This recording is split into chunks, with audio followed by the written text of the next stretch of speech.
โดยตอบสนองตามคำเสื้อเซินของสหายทองลุนศรีสุริตเลขาธิการใหญ่คณะบริหารงานศูนย์กลางพรรคประชาชนปฏิวัติลาวประธานประเทศแห่งสาธารณรัฐประชาธิปไตยประชาชนลาว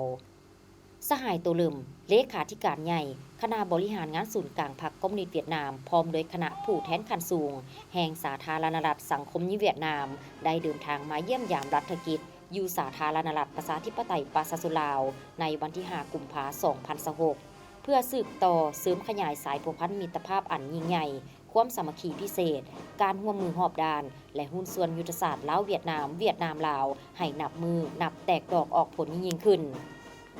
การเยี่ยมยามรัฐกิจอยู่สาธารณรัฐประชาธิปไตยประชาชนลาวของสหายเลขาธิการใหญ่ตัวเริ่มครั้งนี้เป็นขีดหมายประวัติศาสตร์ใหม่ในการเสริมขยายและเพิ่มพูนคุณสร้างสายพัวพันธมิตรภาพอันยิ่งใหญ่ความสามัคคีพิเศษการร่วมมือหอบด้านและหุ้นส่วนยุทธศาสตร์ลาวเวียดนามให้แตกดอกออกผลยิ่งขึ้น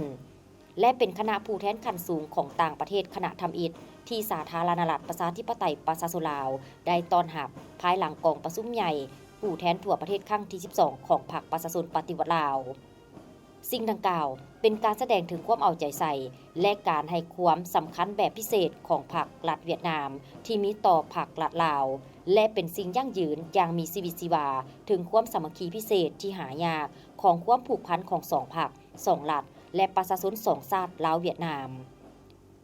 พิธีต้อนรับสหายตู่ลืมและคณะอย่างเป็นทางการได้จัดขึ้นอย่างอบอุ่นและสมเกียรติในตอนเช้าของวันที่5กุมภาพันธ์2026ที่ทำเนียบประธานประเทศโดยการต้อนรับของสหายทองลุนศรีสุริตและคณะหลังจากนั้นสองสหายเลขาธิการใหญ่ลาวและเวียดนามได้นำพาคณะผู้แทนขั้นสูงของสองประเทศพบปะสองฝ่ายอย่างเป็นทางการในโอกาสนี้สองฝ่ายได้แจ้งสภาพการภายในที่พ้นเด่นของประเทศตนให้กันทราบพร้อมทั้งได้แสดงความสมเสยต่อบรรดาผลสำเร็จของการพัฒนาเศรษฐกิจสังคมที่สองประเทศญาติมาได้ในซุ้มปีที่ผ่านมา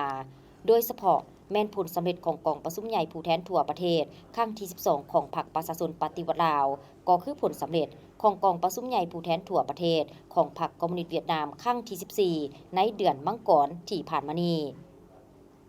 พร้อมเดียวกันนี้สองฝ่ายยังได้แสดงความปิติยินดีและตีราคาสูงต่อสายพัวพันธุ์พิเศษและการร่วมมือหอบด้านระหว่าง2ประเทศลาวเวียดนามที่สืบต่อมีการขยายตัวหอบด้านเลือกซึ่งก้าวสู่ระดับสูงใหม่และมีคุณภาพใหม่ในทุกขุมเขตเวียกงานเป็นต้นเป็นการร่วมมือด้านการเมืองสืบต่อมีความนักแน่นมั่นเที่ยงใกล้ชิดสนิทสนมและสร้างได้ความไว้เนื้อเชื่อใจซึ่งกันและกันในระดับสูงสุดการร่วมมือด้านเวียกงานป้องกันชาติป้องกันความสงบและการต่างประเทศนับมือได้รับการเสริมขยายอย่างมีประสิทธิผลการร่วมมือด้านเศรษฐกิจการค้าการลงทุนเทคโนโลยีวัฒนธรรมสังคมการศึกษาและอื่นนับมือได้รับการเพิ่มทวีและนำเอาผลประโยชน์อย่างเป็นรูปธรรมมาสู่ประชาชนสองชาติลาวเวียดนามพิเศษสองฝ่ายได้ยืนยันคืนเกี่ยวกับการเพิ่มพูนคุณสร้างสายพัวพันธมิตรภาพอันยิ่งใหญ่ความสามัคคีพิเศษการร่วมมือหอบด้านและหุ้นส่วนยุทธศาสตร์ให้นับมือได้รับการเสริมขยายยิ่งขึ้นสองฝ่ายได้แสดงความสมเสยต่อผลสำเร็จของการพบปะประจำปี2026ระหว่างสองกลุ่มการเมืองลาวเวียดนามซึ่งได้กำหนดทิศทางยุทธศาสตร์ในการร่วมมือในระยะใหม่ให้มีความแทดเหมาะกับตัวจริงและมีมากผลกว่าเก่า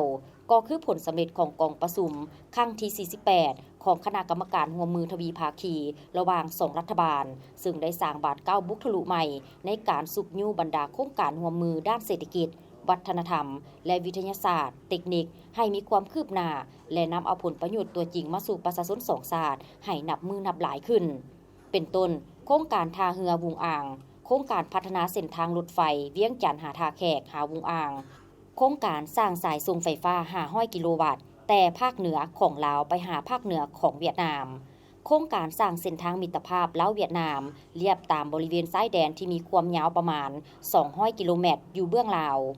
โครงการสร้างสางเก็บน้ำมันหรือการสร้างระบบท่อส่งโครงการสร้างมหาวิทยาลัยมิตรภาพลาวเวียดนามอยู่สาธารณรัฐประชาธิปไตยประชาชนลาวและอื่นรวมทั้งการก้าเกี่ยมความพร้อมหอบด้านเพื่อเฉลิมฉลองปีสามัคคีมิตรภาพลาวเวียดนาม2027เนื่องในโอกาสวันสร้างตั้งสายผูกพันการทูตครบรอบ65ปีและวันลงนามสนธิสัญญามิตรภาพและการร่วมมือครบรอบ50ปีให้มีเนื้อในอุดมสมบูรณ์และมีความหมายลึกซึ้ง นอกจากนั้นสองฝ่ายยังได้แลกเปลี่ยนความคิดความเห็นเกี่ยวกับสภาพการภาคพื้นและสากลที่สองฝ่ายมีความสนใจร่วมกัน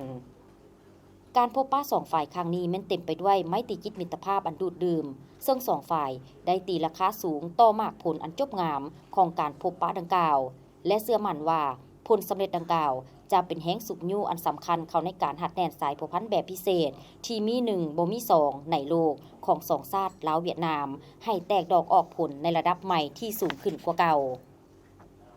ภายหลังสำเร็จการพบปะ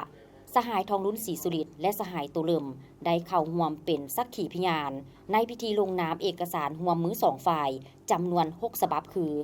1. บทบันทึกความเข้าใจระหว่างกระทรวงศึกษาธิการและกีฬาแห่งสาธารณรัฐประชาธิปไตยปาซาสุลาวและกระทรวงศึกษาและก่อสร้างแห่งสาธารณรัฐสังคมนิยมเวียดนามว่าด้วยการสร้างตั้งมหาวิทยาลัยมิตรภาพลาวเวียดนามอยู่สาธารณรัฐประชาธิปไตยปาซาสุลาว 2. บทบันทึกการมอบหับปึมระหว่างกระทรวงศึกษาธิการและกีฬาแห่งสาธารณรัฐประชาธิปไตยปาซาสุลาวและกระทรวงศึกษาและก่อสร้างแห่งสาธารณรัฐสังคมนิยมเวียดนาม